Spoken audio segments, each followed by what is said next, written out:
In my research, I kind of wrote down some of the areas that you guys are focused on problem solving right now. What am I missing? I have kind of this aging process where there's pain and also end of life scenarios. And so this kind of anxiety and depression around that is one area. Another area I had was just anxiety and depression in general. So you mentioned before depression that's no longer can be treated with typical things. PTSD, obviously we're seeing a huge growth in concern around that, especially with our armed forces. And then you just mentioned ADHD.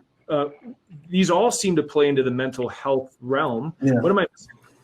Well, look, I think if you look at the comorbidity of different diseases and illnesses and mental health, they aren't, you can't just treat. Christian made a good point. It's like, with cancer, you can treat the cancer and, hopefully it goes away. With mental health, I think there's this comorbidity issue where, someone that has an addiction most likely is also depressed. And so, with my own personal experience, if I sort of figure out why my mental health deteriorated over many years was, when I was 13 years old, my parents brought me to a psychiatrist's office and sent me home with a bottle of Ritalin, right? I mean, that's a stimulant-based medicine that turned into Adderall and Concerta and every other crazy drug that there is out there. And so when I look at ADHD, which is what I have, technically defined, we're already giving people these harmful substances in America, right? So like this is a huge issue. Like we're giving kids stimulants. We are giving kids a microdose of methamphetamine, more or less the equivalent. That to me doesn't make sense. And so when I talk to parents about, hey, they also have ADHD, would you consider microdosing LSD? Is that something that I get asked a lot? They're like, look, whatever is going to solve the outcome, whatever is going to solve the problem, I am interested in doing. And I think my generation has already demonstrated that. That's how really where this microdosing craze came out of. It came out of Silicon Valley. James Fadiman's book, Psychedelic Explorer's Guide, really kind of became folklore for microdosing. And there's clearly a benefit. There's enough anecdotal evidence out there. It's very rare that you go into these drug trials where your anecdotal phase 1 and phase 2 is done at such high scale. Right? I mean, that's such a very much de-risk proposition for both of our companies. Going into these drug trials, that there is some inkling that this is potentially going to work. You don't know certainty how your trial is going to what the outcome is going to be there.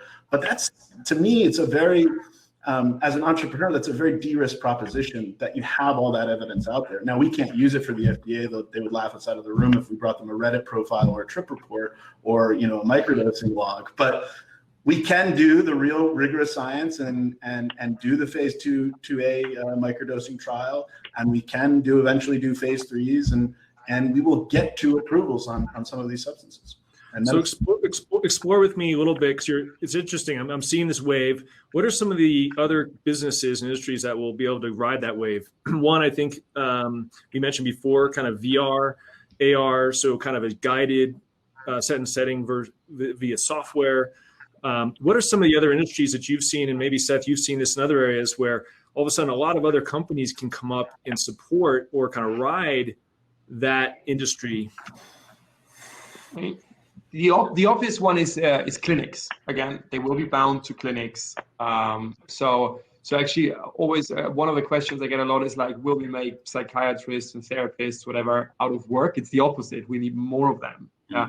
And I think they will be happier as well because they're gonna make a bigger impact. I think at the moment, if you talk to psychiatrists and therapists, they're very frustrated because they don't have the tools. They know some of them actually know still from the 60s that these tools were available and they were taken away from them. Yeah, so we're gonna make them more effective. Yeah, they're gonna be happier because they want to help their patients. So it will be a way bigger sort of business than it is now. Yeah. So that's one. Clinic models, as you said, during the trip you might be able to. Music is a very important thing. Visuals, you work with VR, as you said. And after the trip, you might want to have an app because one of these things, psychedelics do, they can also help you they can actually help you solve addiction, but on the other side, they can help you form positive habits. Yeah, so these can be small things like habit reminders. This can be chat apps with a therapist. Meaning you can perfectly use technology for pre and post integration.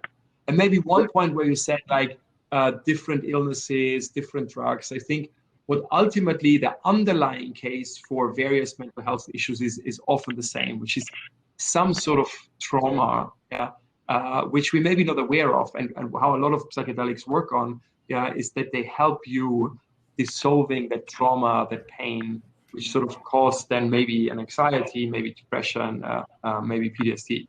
So this is why different ways, but sort of they all tackling in a certain way the same underlying problem.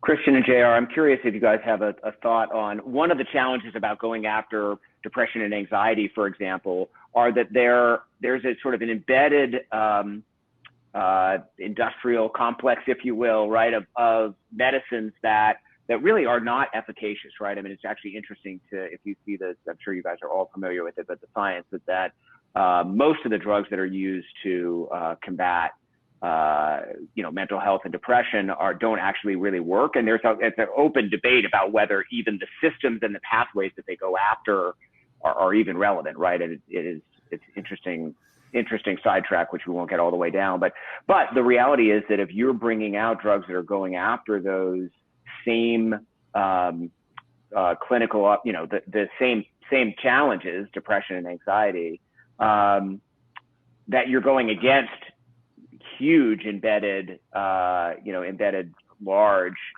pharmaceutical companies. Any thoughts on that and some of the challenges of, obviously that's separate from the FDA process and the approval processes, but it's still relevant, right? Because there is a lot of embedded spending that is,